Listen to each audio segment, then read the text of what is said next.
In June 2017, 8 Google researchers published a 9-page paper. They didn't patent it, they didn't hide it, they gave it away for free. The paper became the blueprint behind ChatGPT and the modern AI boom. Today, companies built on that idea are worth more than $2 trillion. But almost one of that value belongs to Google. Then, in 2024, Google reportedly paid $2.7 billion to bring one of those researchers back. This is the story of the most expensive giveaway in business history. To understand the mistake, you need to understand the problem Google was to solve.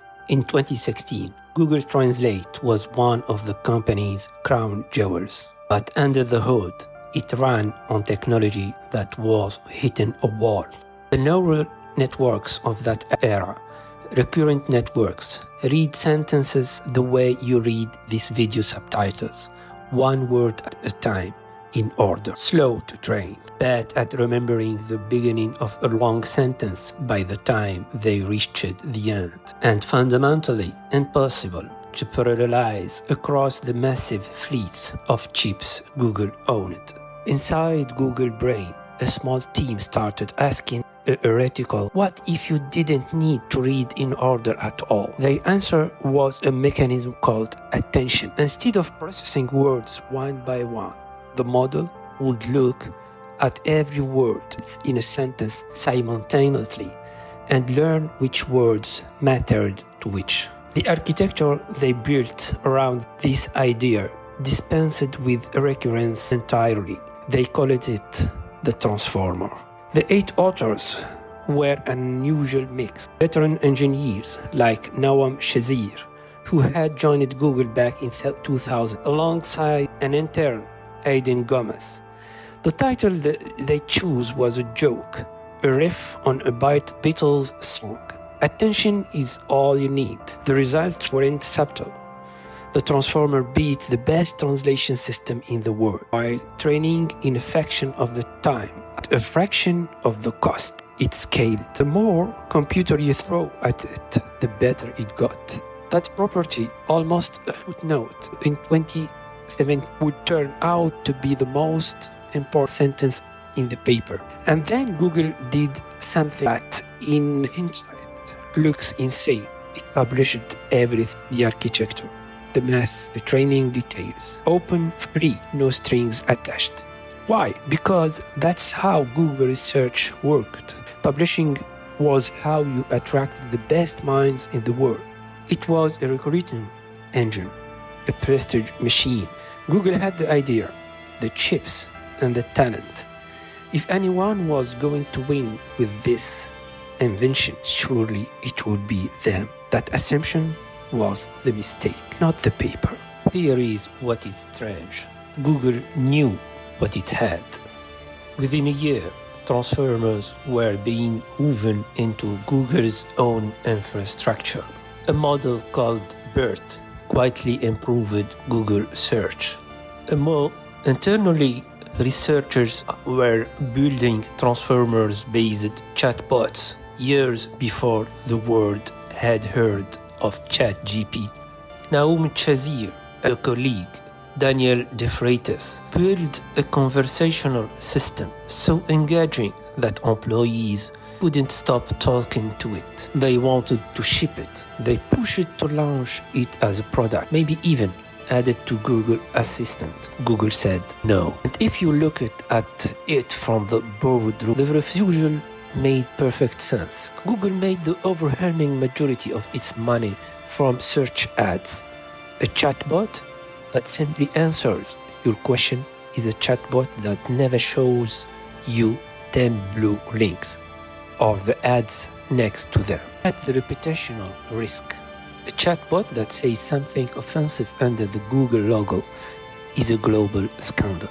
For a company with 1 billion of users, the math said too dangerous, too soon. Why disrupt yourself? So the breakthrough sat in the lab. Meanwhile, across San Francisco, a much smaller organization, the same 9 pages and reached the opposite conclusion. OpenAI had no search business to promote, no cash cow to cannibalize. It took Google's published architecture and bet everything on the one property Google had underweighted: scale. GPT-1 in 2018, GPT-2 in 2019, GPT-3 in 1990. Each one a bigger transformer trained in more data, each one shockingly more capable. And inside Google, the authors of the paper started walking out the door. Polosukan left first in 2017 to build Near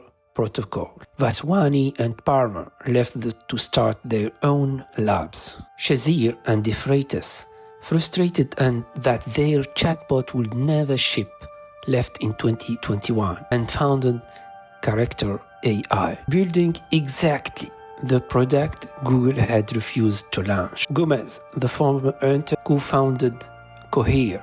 Yusko Wright founded Inceptive. Kaiser joined OpenAI itself. By mid-2023, when Lion Jonas left to co-found Sakana AI, the count was complete. 8 authors, 8 departures. The team that invented the future of AI, and not one of them stayed to build it at Google. Then, in November 2022, OpenAI did the thing Google had been too careful to do. It shipped. ChatGPT reached 100 million users in 2 months. The fastest growing consumer product in history, built on Google's invention. Inside Google, ChatGPT's launch triggered what employees described as a code red. The company that had spent 5 years being too careful now had to move too fast. In February 2023, Google rushed out a demo of its own chatbot, Bard. In its very first promotional video, Bard got a basic fact about the James Webb Telescope wrong. Alphabet's stock dropped roughly 9%, around $100 billion of market value evaporated in a day. The careful company punished for being careless because it had waited too long to be ready. But the real bill wasn't the stock dip, it was the diaspora. The companies founded by those 8 researchers, Cohere, Character.AI, Essential AI, Sakana AI, Inceptive, Near, collectively became worth tens of billions of dollars, and the broader ecosystem built on the transformer became the defining economic story of the decade. By 2026, OpenAI was valued at over $850 billion. Anthropic closed a funding round at $965 billion. 2 companies built on Google's published architecture, together approaching $2 trillion before you even count the rest. And then came the moment that turns this story from business history into something closer to irony. In August 2024, Google struck $2.7 billion deal with Character.AI.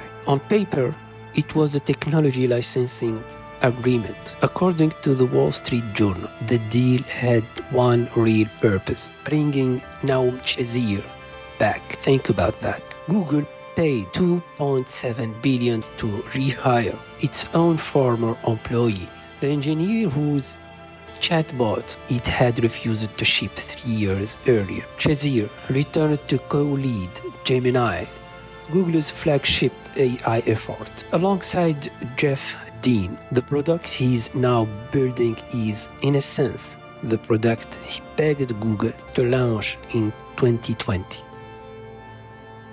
To be fair, Google didn't lose the war. Gemini is a frontier model.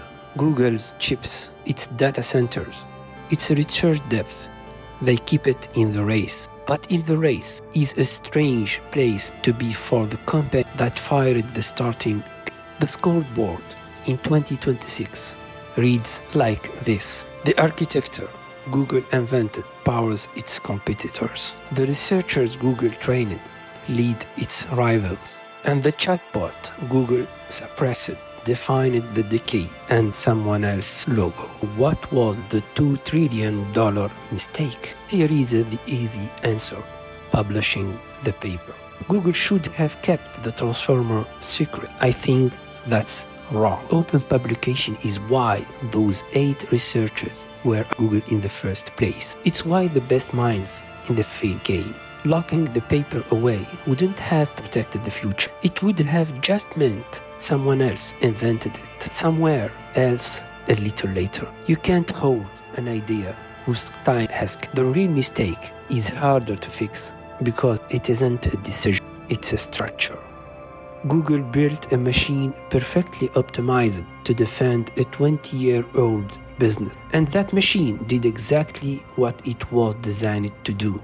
It looked at the most important invention in its history and saw a threat to the ad business. Every individual no was rational. The sum of those rational decisions was catastrophic. That's the lesson.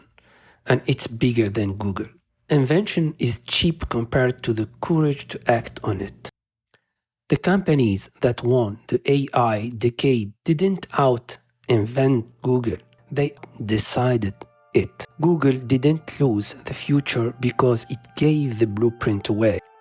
It lost the future because when the moment came, it was the only company on earth too rich to bet on its own idea.